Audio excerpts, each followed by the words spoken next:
नमस्कार दोस्तों। तो हॉरोस्कोप एनालिसिस करते हैं उसी से सीनियर इंजीनियर मरीन इंजन की हम लोगों ने पाम एनालिसिस की थी, इन्हीं की हॉरोस्कोप है।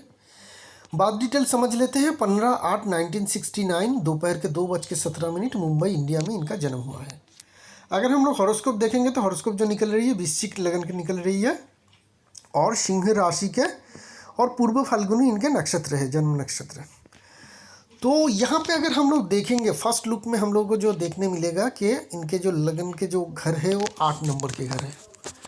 8 नंबर के घर के मालिक बनते हैं मंगल, और मंगल यहाँ पे बैठा हुआ है खुद ही अपने घर में, वो भी 17 डिग्री के। 17 डिग्री का मंगल बहुत ज़्यादा स्ट्रॉन्ग होते हैं।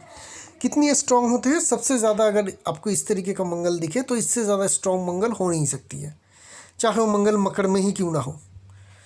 उच्च के और नीचे के सब जो कैलकुलेशन करते हैं हम लोग निकालते हैं, जो बेसिक है सनातन जो एस्ट्रोलॉजी में है वो उतनी ज़्यादा काम की नहीं है। आप इस तरीके से पकड़ेंगे तो आप लोगों को मिल भी जाएगा, आपका जो प्रेडिक्शन है वो भी सही बैठेगा। प्रेडिक्शन ये नहीं होती है कि आपने क्या पढ़ाई की है, प्रेडिक्शन ये होती है कि आप जो दे रहे हैं और जिस जातक जातिका के लिए दे रहे हैं कितनी सही बैठ रही है। ठीक है, तो मैं सही बैठने के लिए प्रेडिक्शन देता हूँ। मंगल जो है 17 डिग्री के लगन के लॉर्ड में बैठा हुआ है, सबसे ज़्यादा स्ट्रॉन्ग मंगल है इनके। और इस तरीके का जो लगन के लॉर्ड बनते हैं, ये इंसान अगर इस तरीके का लगन के लॉर्ड स्ट्रॉन्ग हो जाए आपके, तो आप टोटली जो है उस प्लानट के ओरिएंटेड ही हो जाते हैं। आपकी नेचर जो है कम्प्लीटली उसी तरीके का हो जाती है। काम काज करना, आपका बात करने का तरीका, आपका रहन सहन, सब कुछ ऐसा ही होगा। तो मंगल कौन है? मंगल है सेनापति, तो इनका नेचर भी सेनापति की तरह ही होगी। ये जो मंगल की जो लीडरशिप होती है वो सामने की तरफ से होती है, तो ये भी सामने की तरफ से ही लीडरशिप देना पसंद करते हैं, देते भी हैं। मंगल की जो प्रोफेशन होते हैं क्या क्या होती है? डिफेंस होती है, हेवी मशीनरीज होती है, ट्रांसपोर्टेशन होती है, फील्ड में कामकाज होती है। तो इनका जो जॉब प्रोफाइल था वो क्या था? मरीन इंजीनियर, मतलब जहाज, हेवी मशीनरीज, जहाज में घूमना, ऑन फील्ड काम। ठीक है, जहाज एक ट्रांसपोर्टेशन भी है। तो ये सब कुछ जो इनके कामकाज है टोटली मार्स ओरिएंटेड ही हम लोग को देखने को मिल रही है। साथ में मून का भी कनेक्शन है, क्योंकि जो पानी है वो है, क्योंकि मून इनके 10th हाउस में है, कर्म की जगह पे। देखिए कामकाज की जगह पे मून भी बैठा हुआ है, तो पानी भी जुड़ रही है इनके साथ। अभी बिजनेस जो कर रहे हैं वो भी ये सारी चीज़ का ही कम्बिनेशन है। जहाज को रिपेयर करना, मतलब हेवी मशीनरीज को रिपेयर करना। जहाज जो होती है दुनिया की सबसे हेवी मशीनरीज होती है, ये भी जानना ज़रूरी है हम लोगों को।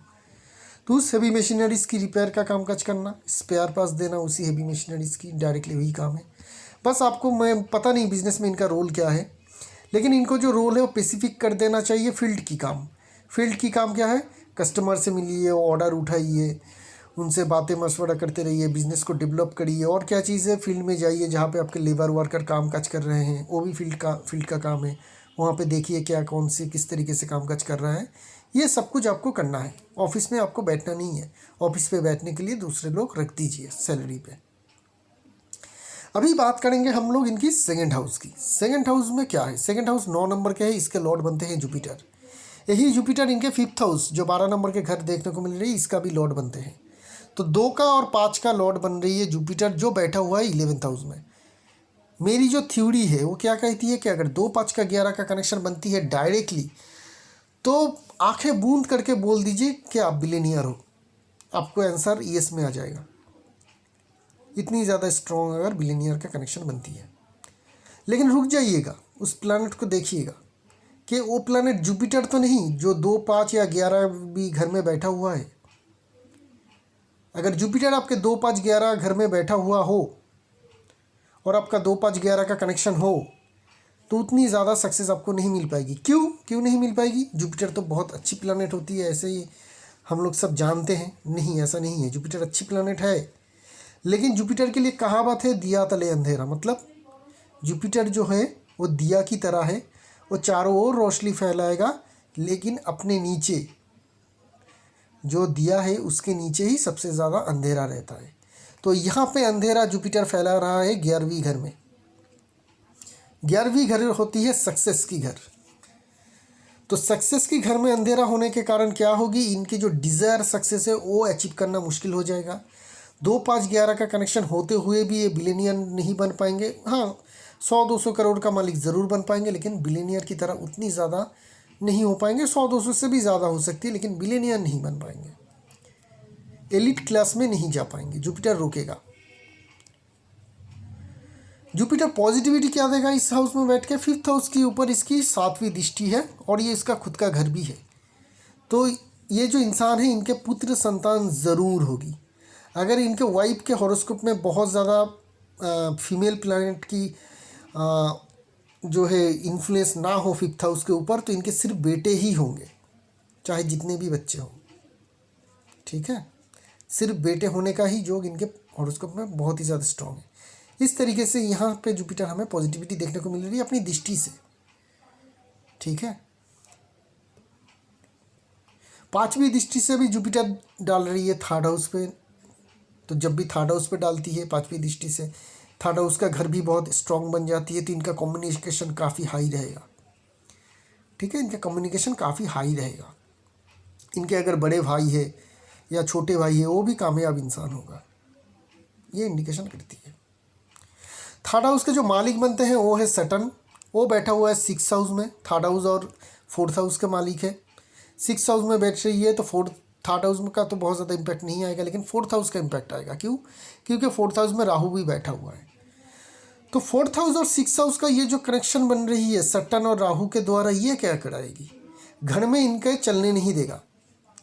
ये चाहे कितनी भी सीनियर पोजीशन में हो, कितनी भी बड़ी या पर्सनैलिटी में है, घर में इनका उतना चलेगा नहीं। ठीक है, घर में ये अनकंफर्टेबल रहेगा। ये इंसान घर में अनकंफर्टेबल रहेगा। घर बनाने में मुश्किल आ सकती है। ऐसा भी हो सकता है कि ऐसे लोग पुराने घर खरीदते हैं, जो घर खरीदते हैं पुराने खरीदते हैं। तो इस तरीके का इंडिकेशन हमें देखने को मिलेगा। 5th हाउस का लॉर्ड जुपिटर पहले ही बता चुका हूँ 11th हाउस में बैठ रही है। जुपिटर के अलावा अगर और कोई प्लानेट होता है यहाँ पे, और वो प्लानेट 2 5 11 का कनेक्शन बनाता, तो ये इंसान ज़रूर बिलियनियर होता। आप किसी भी बिलियनियर के हॉरोस्कोप में देख लीजिए, किसी भी बिलियनियर, दुनिया में बहुत सारे बिलियनियर है, गूगल करेंगे बहुत सारे नाम निकल जाएगा। हर एक हॉरोस्कोप में 2 5 11 का कनेक्शन ज़रूर होगा। जुपिटर हो सकते हैं वहाँ पे, लेकिन स्ट्रांगली कोई और प्लानेट होगा। यही इंसान जुपिटर होते हुए भी, 2 5 का मालिक होते हुए भी, अगर यही जुपिटर इनके 1st house, 2nd house, 3rd house, 4th house, 5th house, 8th house, 7th house, 9th house, 10th house, किसी भी हाउस में बैठ जाता, और जुपिटर जो है वो आपकी 11th हाउस के स्टार लॉर्ड में आ जाता। मतलब 11th हाउस का जो स्टार लॉर्ड है, यहाँ पे 6 नंबर के घर है, तो 6 नंबर के घर के मालिक बनते हैं मरकरी। अगर मरकरी के स्टार में बैठ जाता, हो जाता जुपिटर, और किसी और घर में बैठ जाता, तो ये इंसान बिलियनियर हो जाता। जुपिटर का कनेक्शन होते हुए भी डायरेक्टली कनेक्शन नहीं हो रही थी 11th हाउस के या 2nd हाउस से या 5th हाउस से, तो क्या होती, ये इंसान बिलियनियर बन जाता इनडायरेक्टली कनेक्शन से, लेकिन डायरेक्ट कनेक्शन होने के कारण नहीं बन पाएगा। ये सब कुछ होती है प्रिडिक्शन। 7th हाउस में क्या है? 7th हाउस बिल्कुल वैकेंट है, फाका है, और इसकी लॉर्ड जो बनते हैं वो होते हैं शुक्र, जो बैठ रही है 8th हाउस में, जो नेगेटिव है नहीं।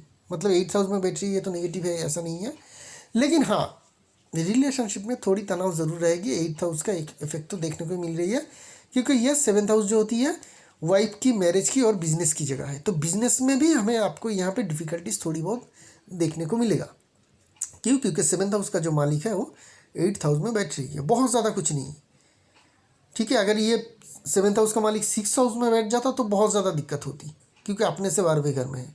लेकिन यहाँ पे 8th हाउस में होने के बावजूद भी अपने से 2nd घर में है, तो उस तरीके से देखेंगे तो थोड़ा बहुत प्रॉब्लम देगा, बहुत ज़्यादा कुछ नहीं। 9th हाउस में आपकी सन है, जो आपकी 10th हाउस के मालिक बनते हैं।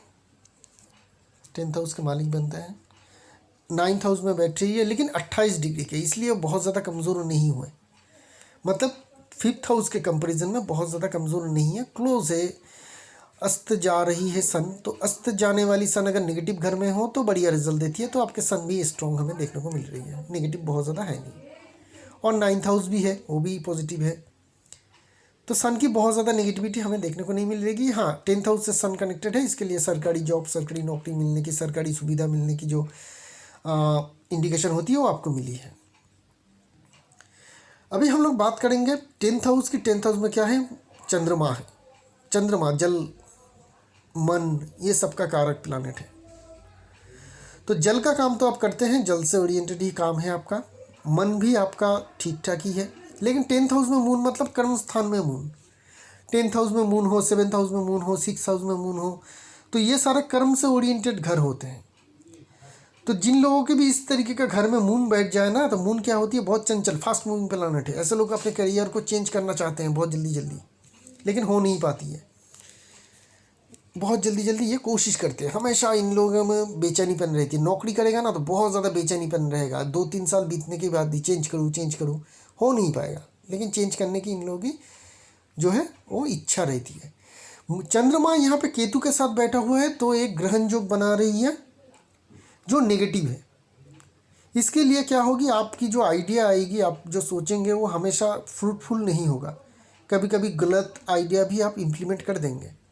तो इसके लिए क्या करना है, इसके लिए आपको हमेशा रात में कभी भी मिल्क से बनी हुई कुछ भी प्रोडक्ट का सेवन नहीं करना चाहिए। चाहे वो चाय हो, पनीर हो, मिठाई हो, कुछ भी हो, जो भी दूध से बनी हुई हो, जिसमें भी मिल्क प्रोडक्ट यूटिलाइजेशन हो रही हो, उसको रात में मतलब शाम इवनिंग के बाद, सूरज ढलने के बाद नहीं लेना है। इस बात का हमेशा ध्यान में रखिएगा, ठीक है। तो इससे क्या होगी, आपकी चंद्रमा धीरे धीरे स्ट्रांग हो जाएगी। चांदी की जो माला होती है वो पहन सकते हैं, ठीक है। गोल्ड आपके लिए बेनिफिशियल नहीं है, चांदी बेनिफिशियल है। सिल्वर के छोटे छोटे सिक्के लीजिए, 7 सिक्के, और बहते हुए पानी में हर एक सोमवार को बहाते जाइए, 7 दिन करिए। इससे भी चंद्रमा आपका स्ट्रांग होगा।